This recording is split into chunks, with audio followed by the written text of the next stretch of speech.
All right, Lisa Marie Presley is inking a new book deal to reveal details about her ex, Michael Jackson, and her late father, Elvis Presley. Oh, okay. So it's touted to reveal, quote, shocking details about the two. I wonder what it's going to be about. So a source says the book is such a bombshell. She sold it between what, $3 and $4 million, really? Yeah, it's wow. a lot.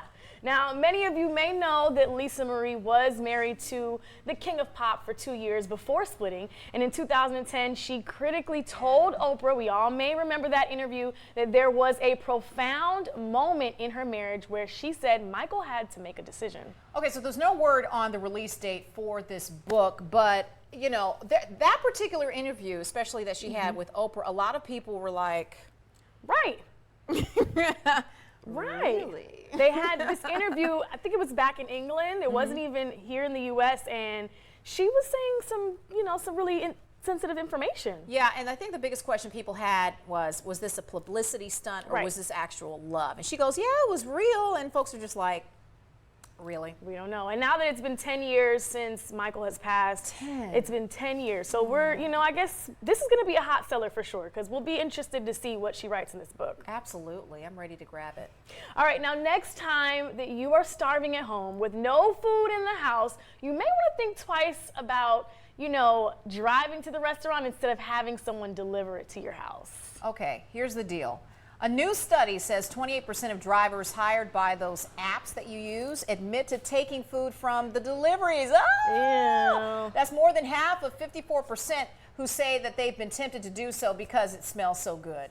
Yeah, this one doesn't sit so well. It makes my stomach hurt a little bit. Ew. All right, it also is more than most people think, because just 21% of customers report suspecting drivers of sneaking a bite. Still, 85% of them want restaurants to use packaging that will show if anybody has tampered with any portion of their grub, because, this is something that's really sensitive. Like, someone touching your food, to me, is just absolutely disrespectful. That's a violation. That is a violation. I don't care how good the fries smell. Do not touch them. Well, there are 2 rules here. Number 1, or 3 rules. You shouldn't go to the grocery store hungry. You shouldn't cook while you're hungry. And you probably shouldn't deliver food while you're hungry, too. I agree with you on that. Hi. Yeah, I don't see. And then here's another thing. With this study, like, how many of these people are really telling the truth? Because if it's just word of mouth and you saying, hey, 20-something% of us are saying we don't touch it or we do touch it. Now, are you really being honest? Because I feel like that percentage was a little low. I hope they were being honest.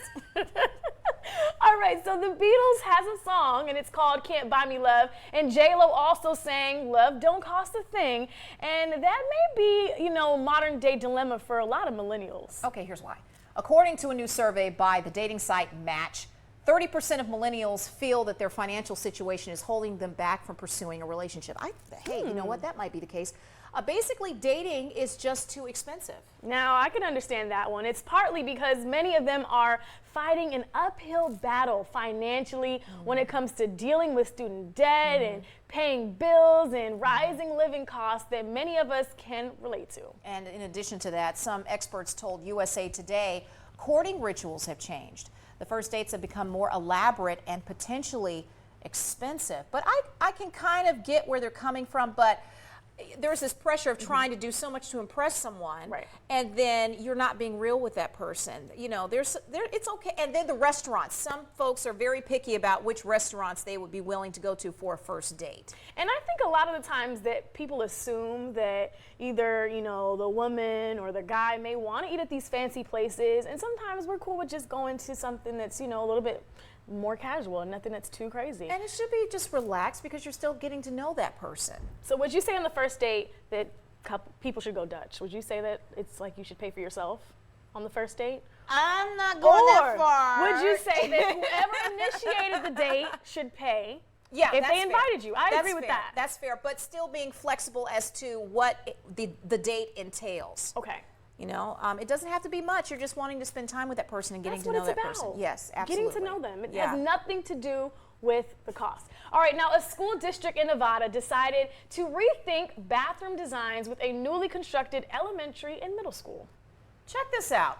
It should eliminate questions of which restroom students should use based on gender identity. Now, each stall is its own room for both boys and girls to share, with a wall from the floor to ceiling. Interesting. Both genders also share a hand washing station, and the area could be closely monitored as well. And see, that was my question. I wanted to know, because this is elementary and middle school, was there going to be like a teacher attendant or someone in the actual restroom, just making sure. Yeah.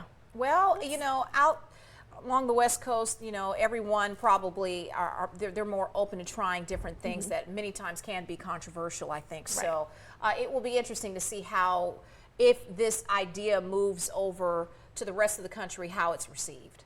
I agree with you. That'd Yeah. be really interesting to Yeah. see. All right, now we've got an interesting talker to discuss with you today. This one is a good one. It's about concert etiquette. Listen, we have all been to concerts, honey.